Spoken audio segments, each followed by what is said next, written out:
Hello everyone, welcome back to my channel Universal English with Happy.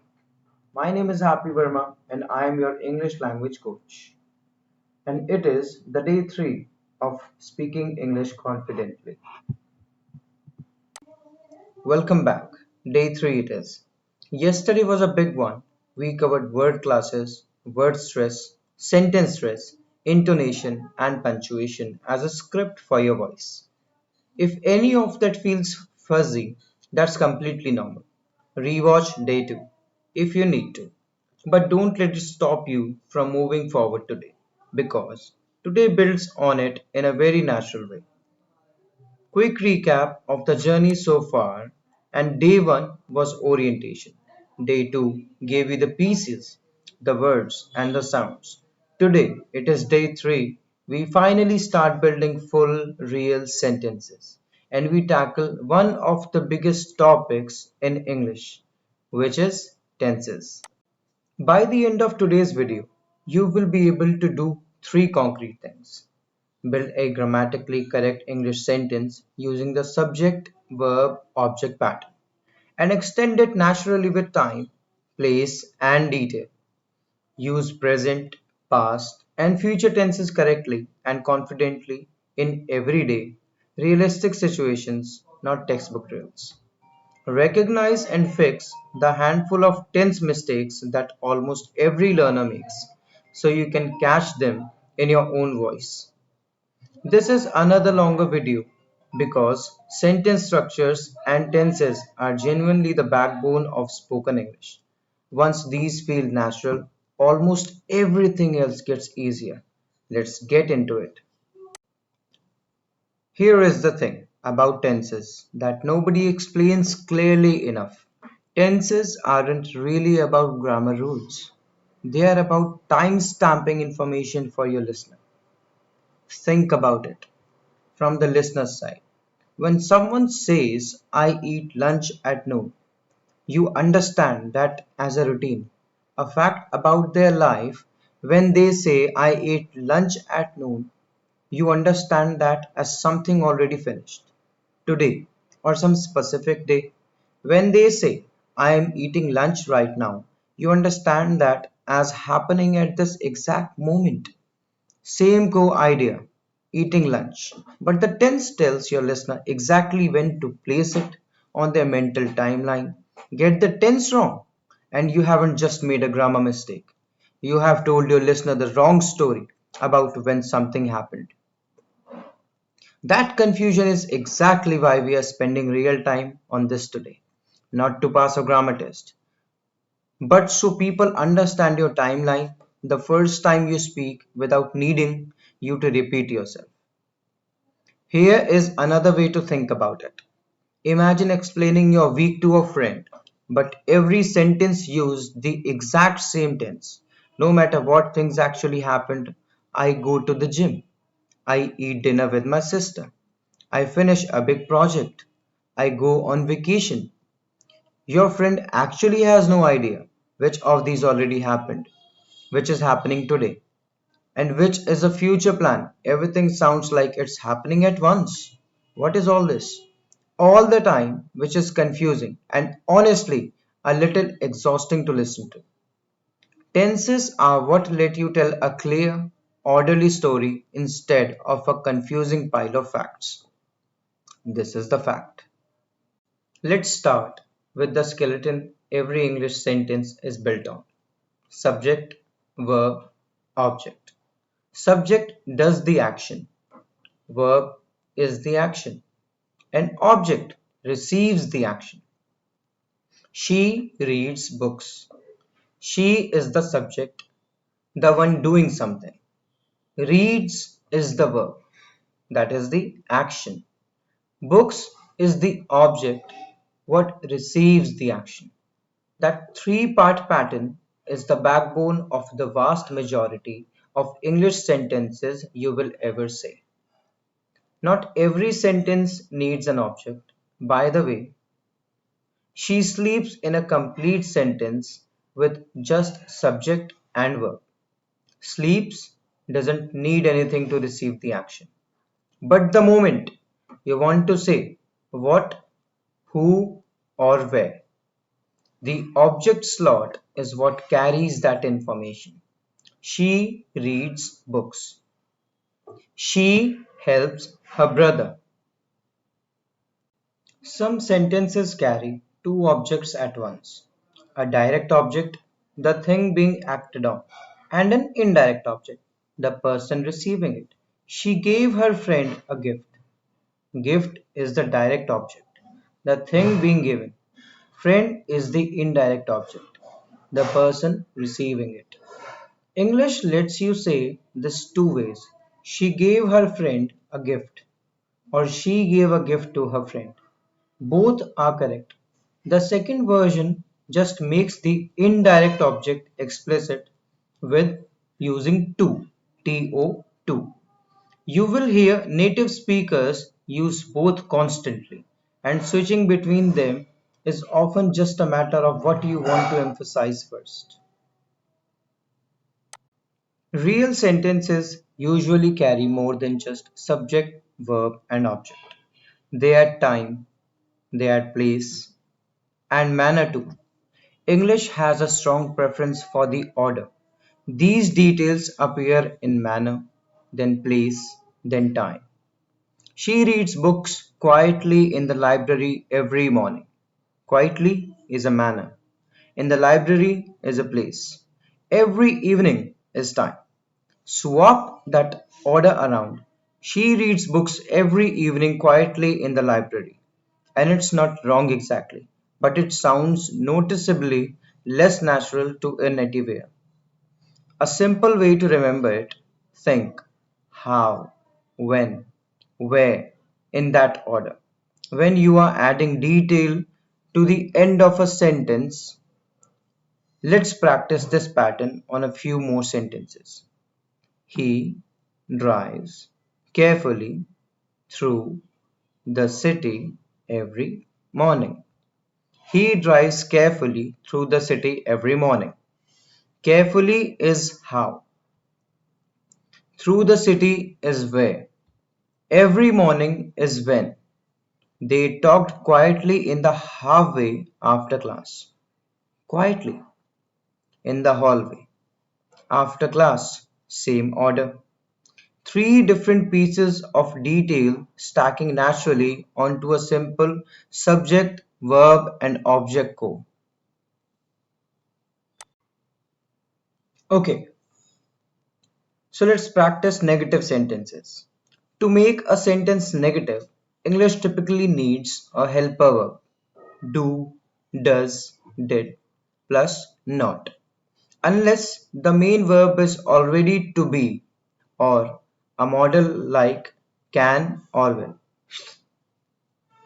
She reads books becomes she doesn't read books. Notice the verb drops back to its base form. Read, not reads, because doesn't is now carrying the tense information. They went home becomes they didn't go home. Went becomes go. It's the base form. Because didn't already shows past tense, this trips up a lot of learners. Once you add did or doesn't, the main verb goes back to its simplest form. Do you know? Questions flip the order. For yes or no questions, the helper verb jumps to the front. She reads books. Becomes does she read books? For WH questions, what, who, where, when, how. The question word comes first, then the helper verb, then the subject. What does she read? Where does she live? A very common mistake is skipping the helper verb entirely. What she reads. Now here something is lacking. Instead of what does she read? In spoken English, especially fast and casual speech, you will survive without it and still be understood. But the correct form uses the helper verb almost every time in a standard question. Let's run through a few more since this pattern comes up constantly. Statement: they live in Berlin. What should be the question? Where do they live? Next statement. He finished the project. And the question is going to be, did he finish the project? Now, another statement. She is studying medicine. What the question should be? Is she studying medicine? Notice how the helper verb do, did, and is always jumps to the front and the main verb settles into its base form or ing form.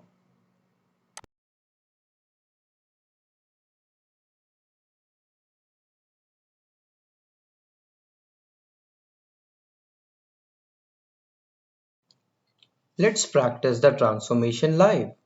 I say a positive statement, you say the negative one, then the question out loud before I give you mine.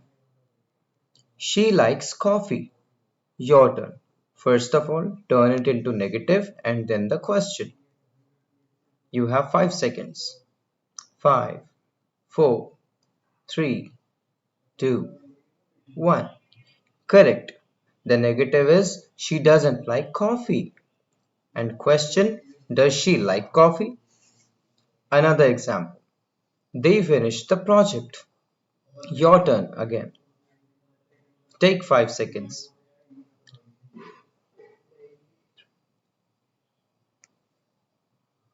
Correct. The negative is going to be they didn't finish the project. And the question, did they finish the project? So here what it comes. Notice both times the main verb drops back to its base form from the moment a helper verb shows up. That single pattern, helper verb takes the tense, main verb goes plain, covers negatives and questions across almost every tense in English. Let's practice spotting the pattern before we move on. In the sentence, my neighbor borrowed my ladder. What's the subject? What is the verb? And what is the object? Neighbor is the subject, borrowed is the verb, ladder is the object. One more. The company launched a new product last month. Okay. Company is the subject, launched is the verb, product is the object. And last month is our time detail tagged onto the end. Exactly where it belongs in how, where, and when order. Here's the thing. Let's use this immediately. I want you to build one sentence out loud using subject, verb, object, then add manner, place, and time at the end in that order. Perfect? I hope you can do it. I know you all can do it.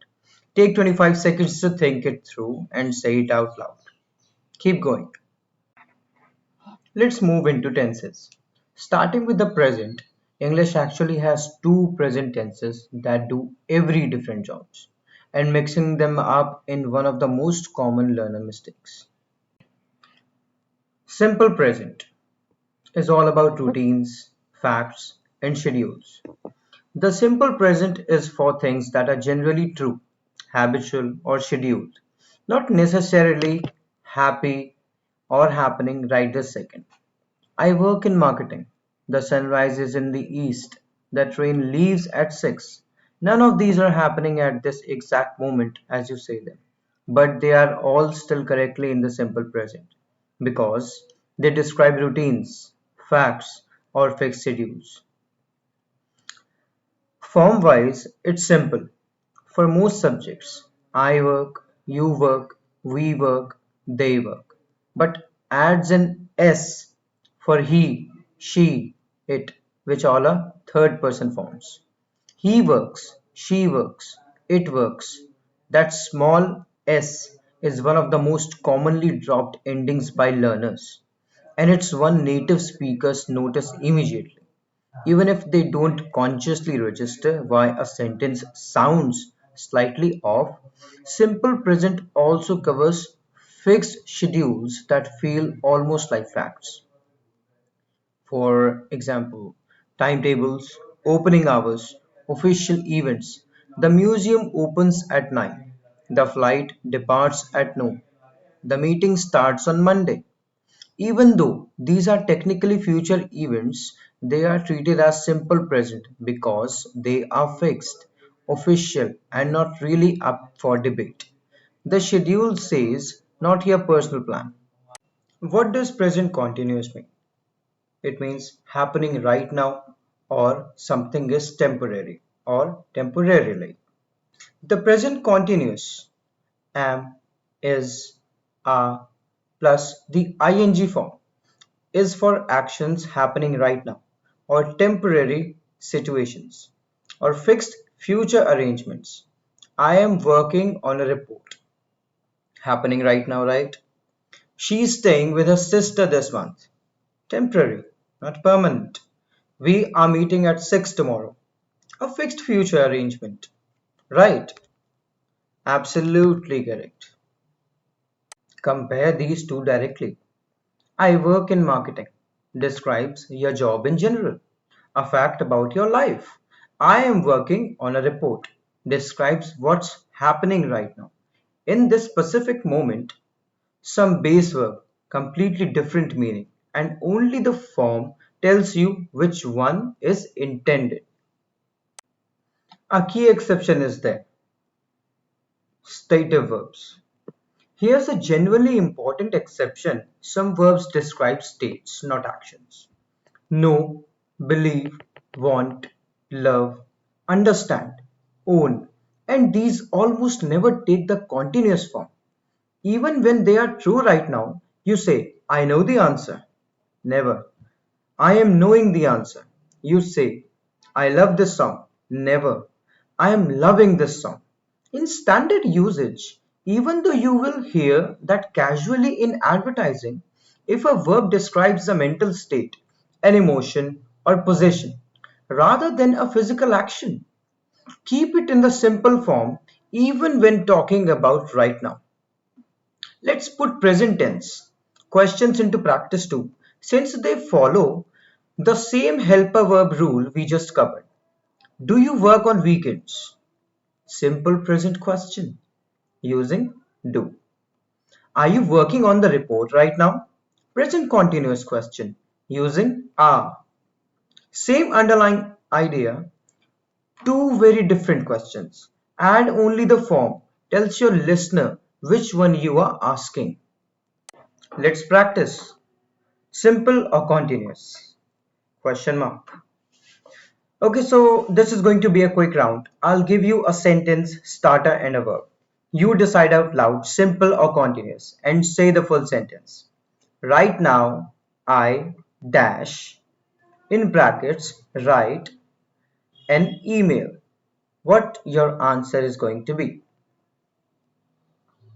Either simple or continuous. Continuous. I am writing an email because it's happening right now. Second, every morning she dash in brackets drink coffee. What should be your answer?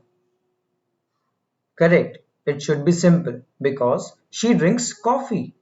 Because it's a routine, not a one-time action. Let's take another example. I dash in brackets know the answer. What it's going to be. Take your time. Correct. Your answer is going to be simple, always. I know the answer because know is a stative verb and stative verbs resist the continuous form. Absolutely correct. Now we are going to study past tenses. Simple past means finished actions. The simple past describes actions that started and finished at a specific point in the past. Regular verbs added, worked, watched, studied.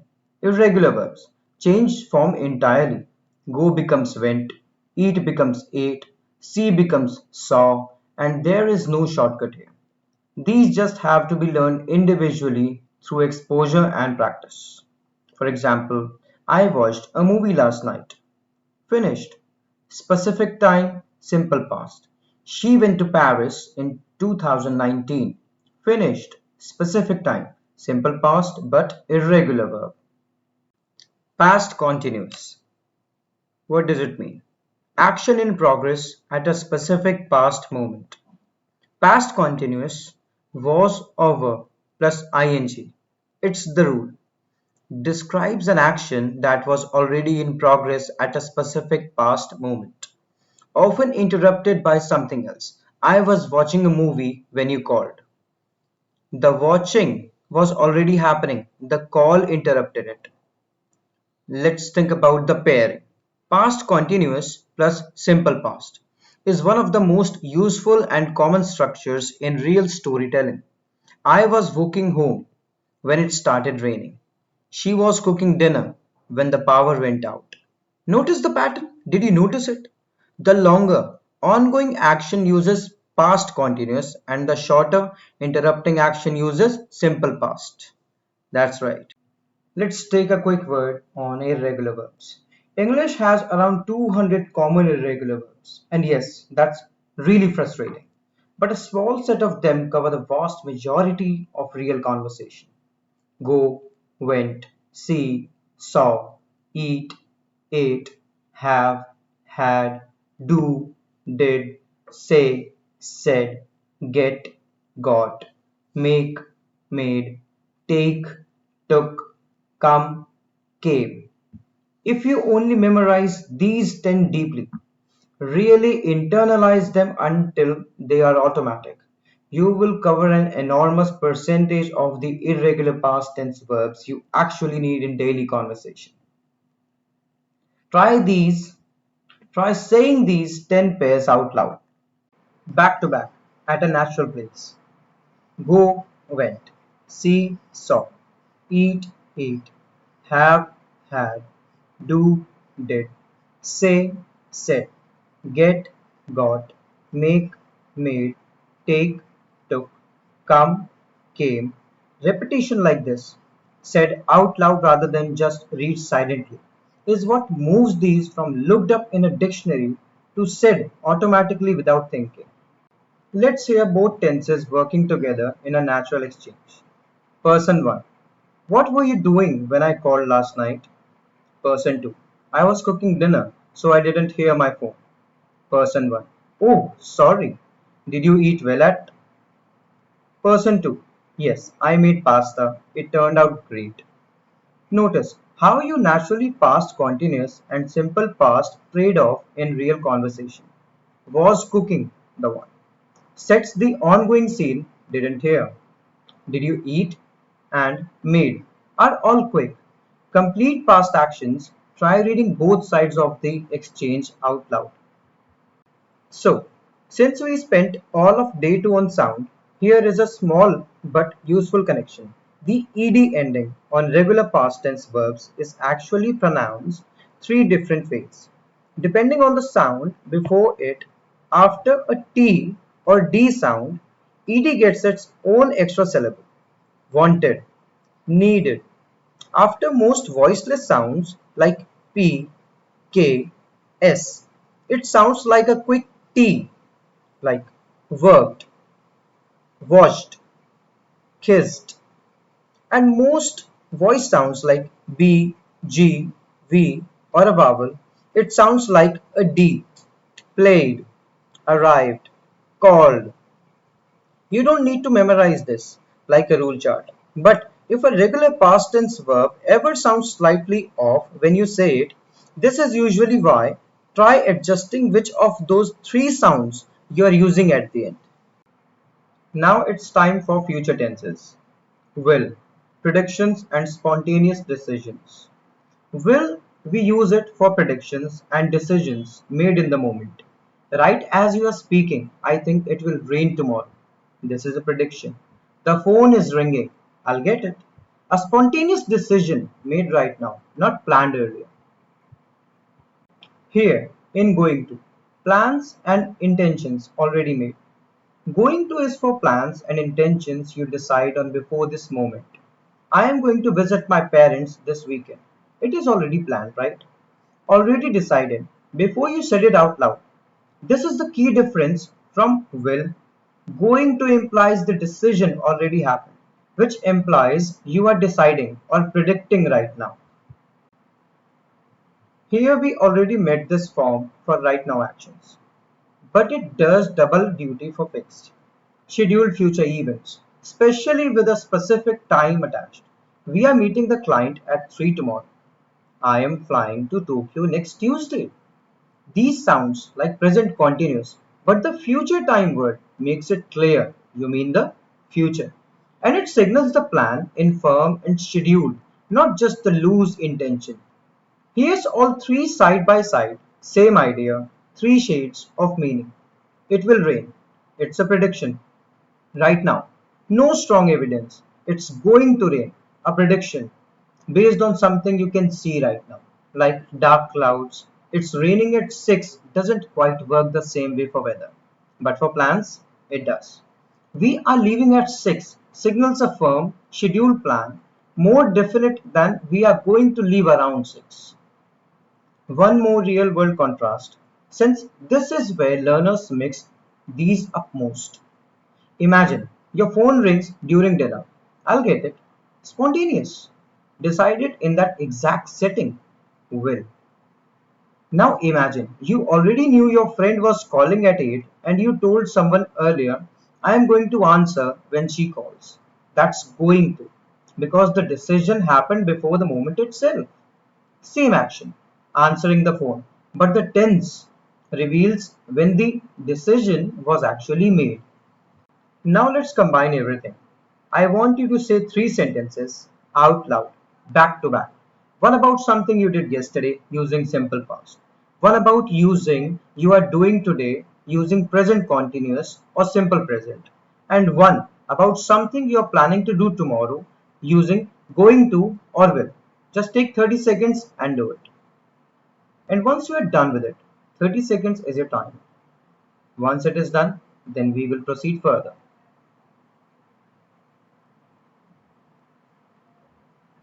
Welcome back. Whatever those three sentences were, you just built a complete personal timeline, past, present, and future, using three different tenses, structures in about 10 seconds. That's genuinely the real world skill this whole section has been building toward. Now it's time for a very important part of this video, which we are going to name as common mistakes and fixes. Let's name the tense mistakes that come up constantly so you can catch them in your own speech. Subject, verb, agreement in the present. He go to work. Should be. He goes to work. That S ending on third person singular present tense verbs is small but essential. It's one of the fastest tells of a non-fluent sentence to a native ear, and one of the easiest fixes once you are listening for it. Double marking the past tense. I didn't went to the store should be I didn't go to the store. This is the right one. Once didn't is doing the job of showing past tense, the main verb goes back to its base form. This is the exact same rule we saw earlier with questions and negatives. Missing the helper verb is questions and in questions. Where you go should be where did you go or where are you going?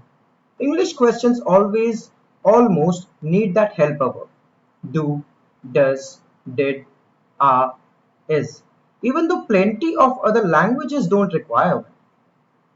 Overusing the continuous with stative verbs, I am wanting a coffee, should simply be I want a coffee. Wanting isn't standard. Want is a stative verb and stays in its simplest form. Mixing tenses within the same story without a reason to, like yesterday I go to the store and I am buying milk, should be yesterday I went to the store and I bought milk. Could you understand the difference?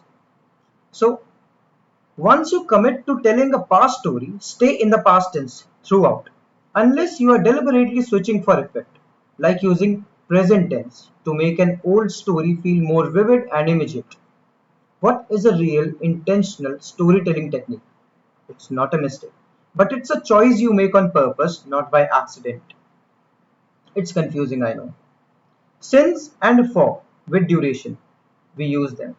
I live here since 5 years should be I have lived here for 5 years or I have lived here since 2019. For is used with a length of time, which is 5 years, 2 months. Since is used with a starting point, like 2019, or some other example, 2015, or some date, second, last March, Monday. Mixing these up is extremely common and almost always fixable just by asking yourself, am I naming a length or a standard point? Wrong, word, order, with frequency adverbs in past or future contexts. I usually was tired. Should be I was usually tired. Following the same rule we covered on day 2, if you could reminisce. Frequency adverbs like usually, often, and always sit after the verb to be in any sentence. Let's take a quick real situation right now.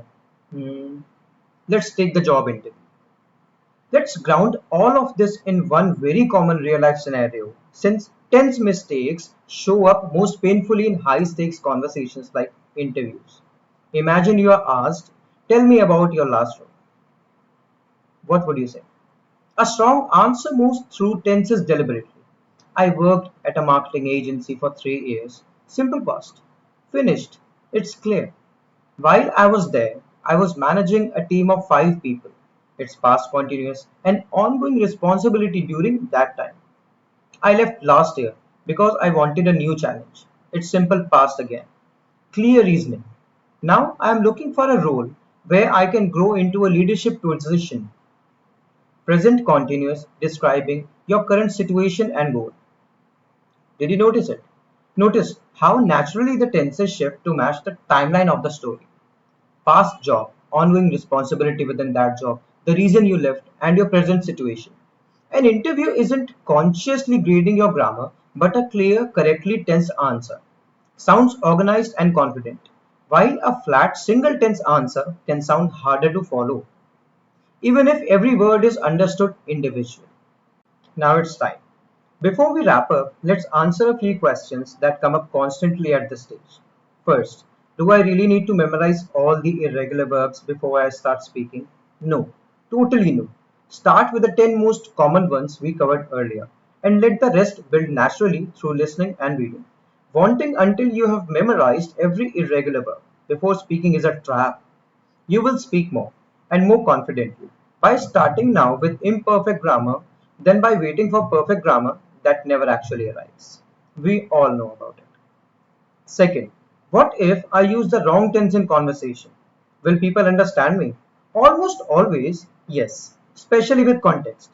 Tense makes are rarely the difference between being understood and not being understood. They are the difference between sounding fluent and sounding like a learner. Both are completely fine places to be. Just know which one you are aiming for.